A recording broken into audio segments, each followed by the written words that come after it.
Here just a minute. All right, welcome everyone on panel and to those joining us from around the globe for Global Ed Student Chat. Today we're going to be discussing the Future Ready Student, a topic created by students for students. If you've never been here with us before, Global Ed Student Chat is a student-led Twitter chat that connects K-12 students around the world to discuss topics and questions related to character education, social justice, and citizenship. Global Ed Student Chat creates opportunities for students to network with others, gain perspective, build relationships with new learning partners in a literacy-rich learning environment, experience social media as a powerful platform for learning, and establish a positive digital footprint. Thank you so much for joining us. And we're going to kick things off with Namia, who will be explaining how to use our back channels to get involved in the conversation. Sure. So if you're watching us on YouTube, you may sign in with the Google account and use the chat to comment or ask a question. If you have Twitter, follow the hashtag #GlobalEdSSChat to read the ideas, thoughts, and questions shared by others. We will use the question answer format. Use the hashtag #GlobalEdSSChat to add your thinking and get involved with the conversation.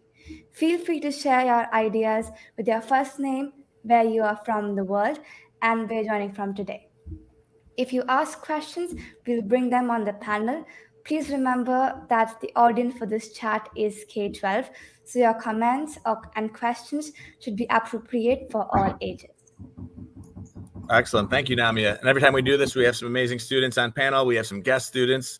We have some students on team that can't make the live chat, but they're working behind the scenes. But we always have a wonderful guest expert on panel. And we're going to call on our guest expert to give their introduction. Well, thanks so much for having me, guys. I am Brianna Henneke-Hodges. I am a former classroom teacher, specifically at the middle and high school level for English.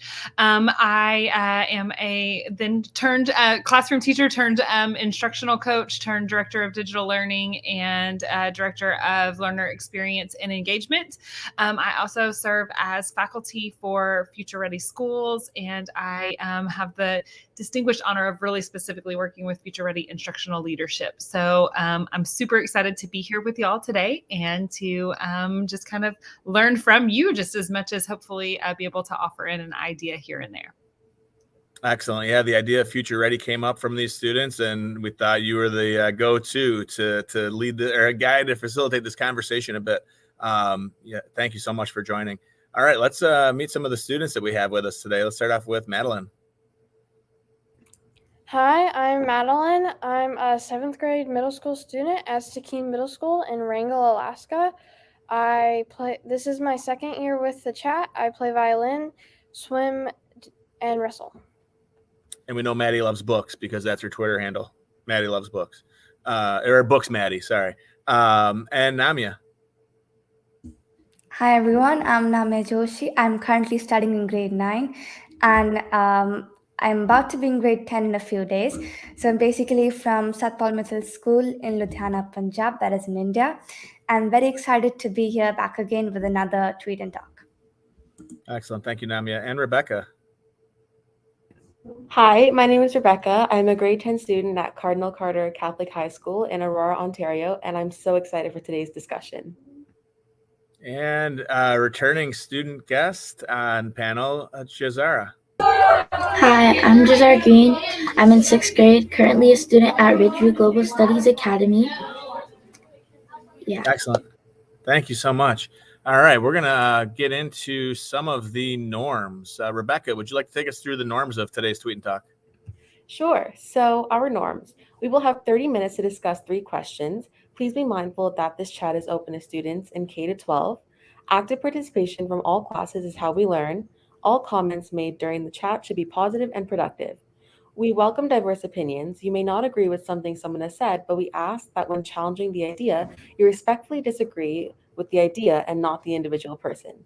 Being respectful online includes using language that is inclusive and culturally appropriate. Excellent, excellent. So also we realize that some classes join us live and plan ahead. Others have to catch the replay, be it on Flipgrid or on YouTube. We encourage you to participate. Please realize, though, that all these norms, we encourage you to apply them whether you're live or whether you're on replay. So, Maddie, if you'd like to kick things off by taking us into question number 1. Okay. What skill does a future-ready student need to be successful? What could be done to amplify those skills in the classroom? And some skills, I'll just go first in answering this. Some skills I thought of are being like literate, like being able to read and stuff, and then being like, you don't have to be like super tech savvy, but just knowing the basics of technology because of how much technology is used now. You need to be able to be really good at communicating with people and like talking to people and like planning and stuff. So communication and problem solving, because you always need to be ready in case something happens. And a way to amplify these voices is for me, like presenting in front of our class for like projects just helped me like be better at communicating and problem solving in case something came up. So definitely like presenting in front of the class, doing presentations, using Flipgrid to do that, anything like that really helped me. That sounds really great, Maddie. And if I'd like to add to this, I believe that the truth of the incoming fourth industrial revolution is that the most successful organizations, be it nonprofits and governments, will be headed by highly trained individuals who can comprehend and they can easily adapt to the needs of like people in the future. And because we're like living in a very materialistic world that's going to be really fast moving, so we're going to have people who can easily adapt to that. So the skills that we require to become the future leaders are basically like thinking capacity. We need to articulate our thoughts effectively, being socially aware individuals, sensitive towards the environment, as well as having entrepreneurial skills is very important because in today's scenario, everybody is shifting towards entrepreneurship, and like we always love to innovate. So entrepreneurship can be a higher step to that. And I believe the most important here is that the team players can have a right blend of collaboration, cooperation, and competitiveness, and where everybody is technologically fluent.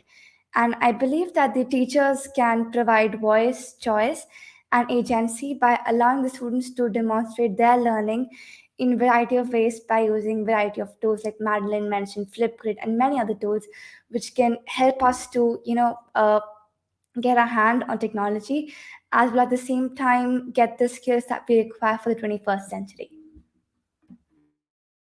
Wow, well said, Namia. Like, I agree with everything you just said. And along the lines of that, in my opinion, a future ready student needs to have self discipline, organization, ambition, obedience, and confidence. If some teachers or anyone wants to try and amplify these skills in the classroom, I think that there should be more hands on activities slash spontaneous discussions. Although this may prove to be nerve wracking for students, it forces them to keep up with their studies at all times and be engaged. By continuously doing this, students will not only become more organized, but they will gain confidence in themselves and their skill set throughout their learning process. I agree with everything that all of you guys said, but I think some skills future ready students need to be successful is determination, productivity, and a good attitude. And they need to be determined and always ready to put their foot forward. They need to be productive to always do their work, and they need to have a good attitude if they're going to make it far in life. And technology, back to technology, I think students need to have more knowledge on technology because of how we use it now, and it will be in the future and it will be more advanced. And I think that another thing is that if students want to, they should learn different languages so that they communicate with more people and be more diverse. And I think they can amplify these things in the classroom by helping students to work harder. And I think that the teachers can also let their kids play typing games so they can get better at advancing with technology. Thanks so much for that, everyone. And we always have our guest expert weigh in on maybe some of the reflections from some of the students. And I know for me as an educator, I keep coming back to like the only thing constant is change, right? In a constantly evolving and a rapidly evolving world. We heard technology, we heard a lot of different insights. Brianna, what do you think about this question? So I think I love these responses, and I think it's so exciting to me because working with leadership across the country, we talk about this all the time. But the challenging piece is that a lot of times we as adults are making assumptions and making decisions on behalf of our kiddos, and we don't always take the time to really open up this question and listen to what the kids are saying. And my heart is like, I feel like the Grinch. Like, I feel like my heart has just like grown and grown and grown hearing these responses, because these are often the responses that we really hope to get to, that sometimes our adult leaders stumble in trying to get there. And the thing that really stuck out to me that I heard repeatedly through each one of you was talking about that problem solving and that critical thinking. And I think that this is one of those, it's kind of a little soapbox piece for me, because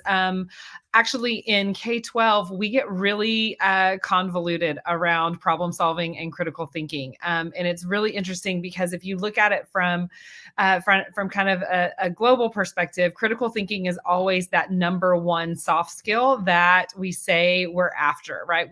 And we say that from a higher an industry position. But the interesting part of it is that the interpretation of what critical thinking is different in each one of those aspects. So K-12, we feel as educators that we're spending a lot of time on critical thinking, but the skills that we wrap around critical thinking are really more about developing depth of knowledge as opposed to breadth of knowledge. And what I mean by that is we feel like, oh my goodness, we have to have our kids know this content inside and out so that they know every single element that comes into this piece of content. And the challenge with that is that our problems are never going to be known issues, right? Like, so even if we're really, really fluent with that content, we're not going to be able to really proactively predict a lot of these problems. And so instead of being able to like memorize all this content, which is what we spend a lot of our time on, instead, we need to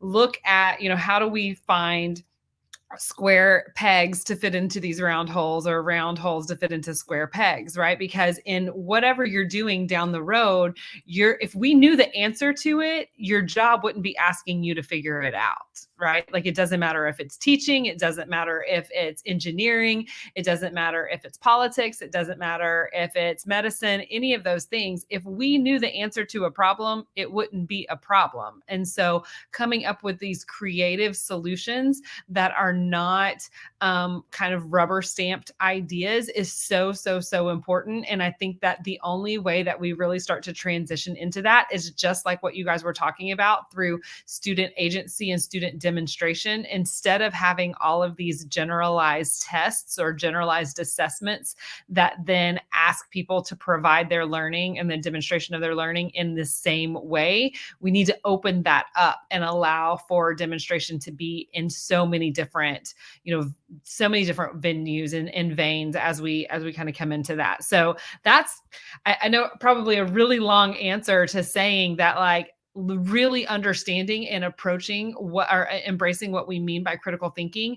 I started off by saying that, like, we have a different interpretation of that at the corporate level, and at the in more so kind of developing at ed level. They see critical thinking as multiple modalities, multiple opportunities to really dig in and look at it from different perspectives and different ideas. And I think that it's really up to us at K-12 to start to embrace and lean into that. Excellent. Thank you so much for all of that. That's wonderful. Maddie, you want to take us into question 2? Okay. What are your biggest concerns about entering the workforce in the future? And for me, my biggest concern is I live on a tiny island. There's about 2,000 people here, and a lot of people come back after college. And for me, my biggest scare is like not finding a job if I were to come back to here or a small town, not being able to find a job that suits me or the job that I was looking for when I want to live in like a small town with only so many options and like not a lot of opportunities. So having to go somewhere else if I want to find the job that suits me, and being away from like my family and stuff. Wow, that's a really good point. And I'm sure you'll figure it out. Everything's going to be okay. So for me personally, as a grade 10 student in high school, I guess my biggest concerns and fears about entering the workforce in the future is that I don't choose right. Like there's a lot of pressure on students my age for figuring out what we love and dedicating the rest of our life to it. And I'm concerned that if I choose something that interests me right now and I take the course path for that profession and realize it's not what I want to do for the rest of my life, I'm not too knowledgeable on this topic. So from what I know, I feel like I'll be stuck. That's actually what I agree with Rebecca and Maddie too. And I believe that if we follow this basic ABC, our major concerns would be resolved. So I've said this number of times before as well. Like if we are aware of the actual need, what is the expectations of the learners, we'll be able to understand how we can build the competencies and capabilities where there should be a scope of improvement and enough room for experimentation so that students can communicate, coordinate, and connect. And after we can do the A and B, we can finally bring the change because it is the only constant. So if we have many problems, if we're able to follow this ABC parameters, we'll be able to come out of the biggest concerns and then enter the workforce in future pretty well. My biggest concern about entering the workforce in the future is people getting intimidated by me and trying to put me down because they want you to be like them and they want you to kneel down to their level. They'll make you want to break down, but I think that I'll just keep trying and don't let them keep me down. That's something that is one of my biggest fears of entering the workforce. I love that message, especially on International Women's Day today.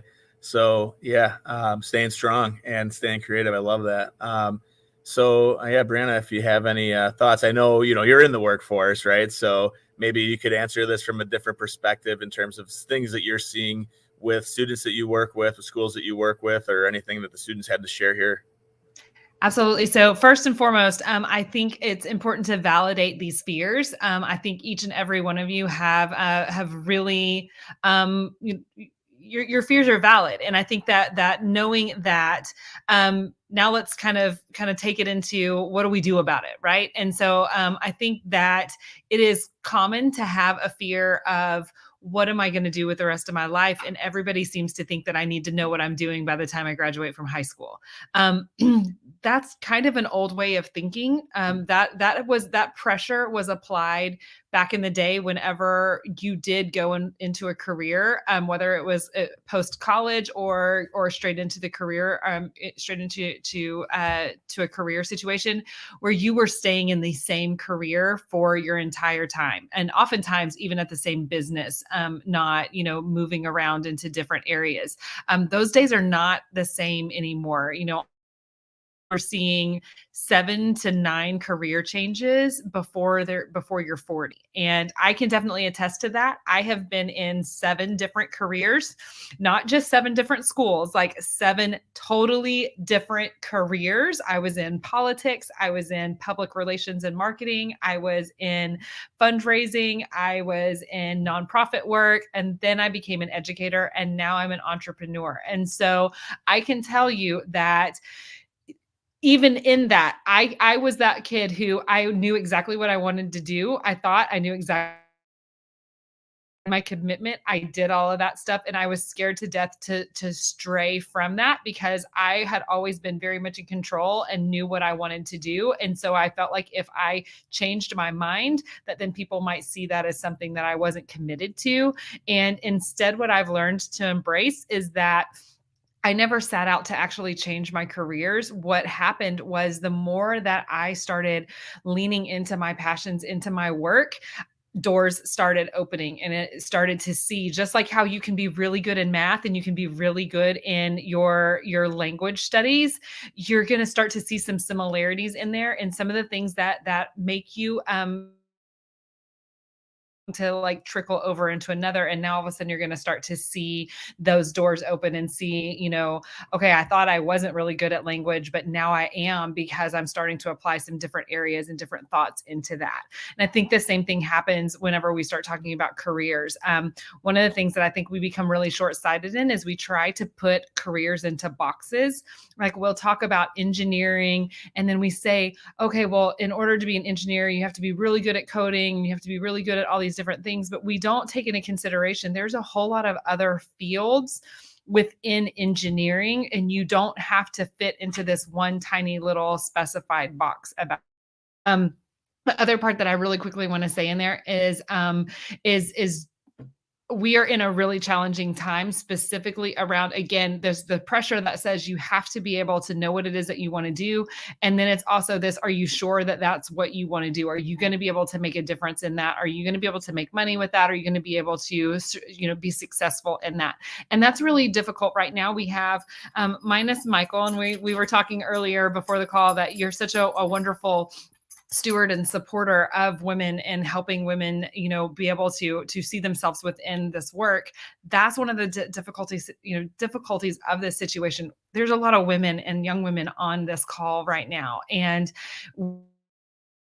look around and not see ourselves and then wonder, okay, well, if I don't see myself in this world, then that means that I don't have a place at not the case. And so, look into your ideas, look into where you want to go, and be willing to see where those intersections are. Like you can really, really like fashion and really like engineering, and then see where those things intersect together, because there's always going to be a place for, trying to design spacesuits and how that's going to come in together, and what do those materials need to be, and how can we create that around the body and all those things. It doesn't have to be engineering is only, wrapped around math or wrapped around science. All of those things can have their own intersections as we come into it. What a awesome message. Thank you so much. Maddie, I know you have to jump off a little early for an awesome school event that you're doing there, but if you want to take us into question 3, and I love this question because I think we're going to get to learn a little bit more about some of the guests we have on panel. Okay. So question 3, what is a future career you're considering, and what skills might you need? For me, I really want to be an occupational therapist. So for you, if you don't know what that is, it's really similar to a physical therapist, only it's more like fine motor skills and stuff. And my aunt actually does that, and I'm like really interested in doing that. And skills I would need is probably like definitely communication, because you're working with people.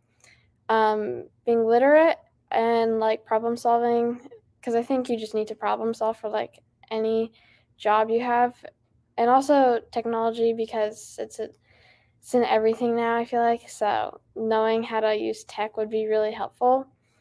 But yeah, I'm not like completely set on it, but I would love to be an occupational therapist.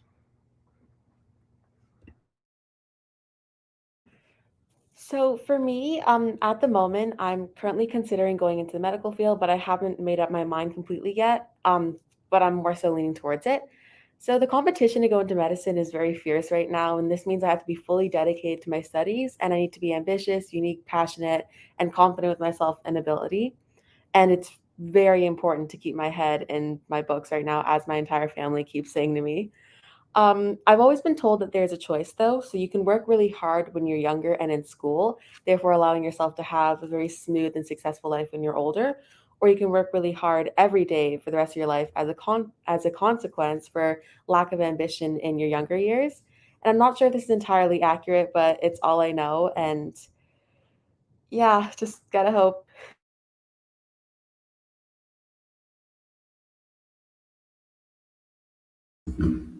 Well, like I wish to go into the field of social entrepreneurship by developing a universal education system which can be accessed by everybody. So it will basically be a platform where gamified lesson plans for all grade levels and all sorts of education systems around the world would be provided. And I believe like skills like entrepreneurship, creativity, critical thinking, communication, tackling difficult situations, and coping up with stress, as well as, most importantly, innovation, are some of the main skills that I would need. But rest of them always has to be keep on working hard and never give up on your dreams.